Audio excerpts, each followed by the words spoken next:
Hey, this is Jeff McNiell of the Houston Herald. Happy New Year. Doug Davison, Happy New Year. Happy New Year.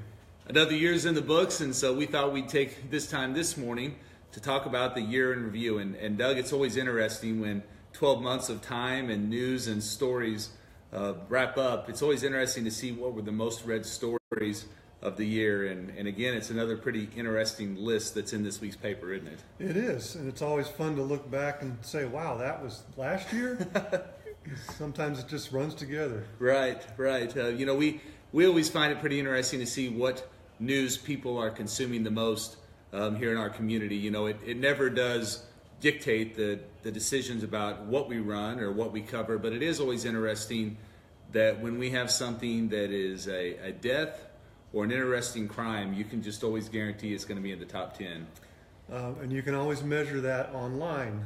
It's kind of hard to do so in print. Right. We know people are reading everything in the newspaper, but you can see real trends online. Well, the top story of the year is no surprise because it actually made the top 10 stories in the state of Missouri. It was the murder that involved a transgender teenager and the subsequent teenagers that were charged with the crime. And Doug, just what an unusual case. And it's I shouldn't say never, many times it's not easy to report the things we have to report. And obviously with the gruesome details of this one, this wasn't an easy one to report. No, but there were a lot of gruesome details that were relevant to the story that actually helped put the puzzle together. Right. And that's something I want to talk about a little this morning is how we cover news stories and why we include some things that we include and why there are some things that we don't include. And, many times it's never a clear-cut black and white answer as to what we do include and don't include. But I think, as we start to learn and read about the details of a case, we have to decide as a staff what's relevant to the case. And so specifically about this murder of the transgender teen, the gruesome facts became relevant to this story because it started to paint a picture of what had happened. The possibilities of a potential hate crime, which we've told by law enforcement that they don't believe it was a hate crime. But you start to see, maybe get in the mind of the perpetrators. And you also see the fact that they attempted to cover up the crime. All things that lead to the severity of the charges, the possibility of a death sentence. And while not easy to read, relevant facts that we feel like we need to include so people can know what unfolded. And I know, Doug, that's how you feel too. I do. Sometimes it's not easy, like you said, but all the things in that particular story were there because it lended to revealing motive maybe and why the prosecutor levied certain charges. Hard but relevant.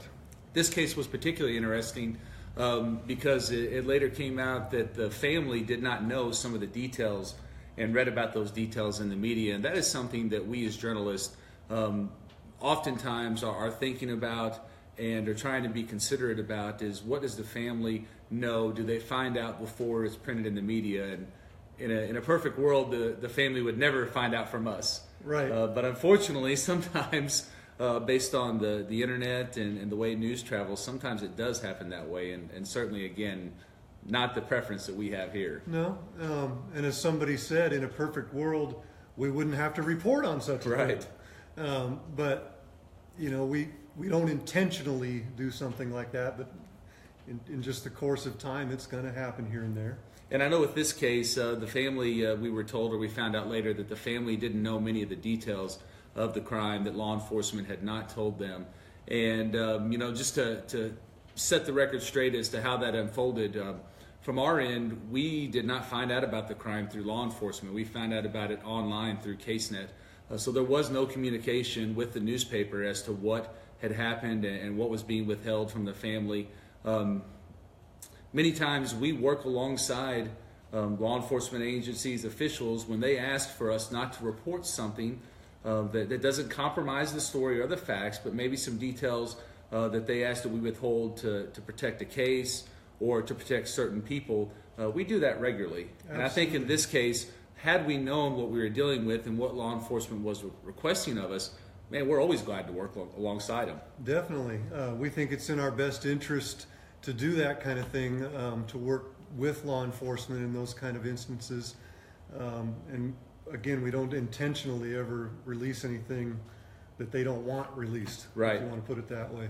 I know there were many times, Scott Dill's a perfect example. He would tell me many times things that were coming up. We've had to release a football coach, or you're going to see in the minutes on Friday when they're released, and we would know these things 2-3 days in advance. We wouldn't report them until it was time, and in a manner that told the facts, while also protecting what was asked to be protected. And so that's our heart. That's how we want to report news. And I felt like we were kind of painted in a not truthful light in that situation, because that's not how that unfolded. We weren't going after sensational journalism or trying to paint a gruesome picture that would sell newspapers. We were trying to report the facts with all the information we had, which that is all the information we had is what was written online. Yep. We believe it's in our best interest to work with law enforcement in every possible way, and we'll just continue to do that. Well, an interesting story, Doug, as we look at the top 10, all sorts of things with inmates and jails and escapes and murders. Number 8, historic flooding. We kind of joke in the office, so many times you hear that it's a 100-year flood or a 1,000-year flood, and and then we have another one in a few months. But I'd say probably the flood of May of 2017 was a pretty, I don't want to say special, but it was a memorable one. It was a big one, let's say. There was a lot of water in places where you just don't see it. I remember being in Springfield and hearing reports that Dogs Bluff was closed because water was over it, and we were trying to start to look at our path to get back to Texas County, and there were no roads back to Houston at one point that afternoon. I mean, just everything was shut down. Memorable is one word, but it's something that we won't soon forget. Anything else that stands out in your mind about these top 10 stories? Well, certainly the transport van escape, and let's see. Oh, and of course the unfortunate farm accident that attracted a lot of attention, and was just an incredibly unfortunate accident. Very sad situation, and actually that story will continue to be in the news as there's pending litigation in that case as well. There is. Well, you can read all about the top 10. Last week we had just a recap month by month of all the news articles or news stories from the year. This week's edition, you can read the top 10 most read stories from HoustonHerald.com. A very interesting list. Certainly we found it interesting too, just to know what you all were reading. And again, online, it really reveals what people are mostly interested in, because we can track it statistically, and not surprisingly, it has to do with mostly law enforcement. Anything else? No. All right. Appreciate you joining us. Have a good year. Thanks.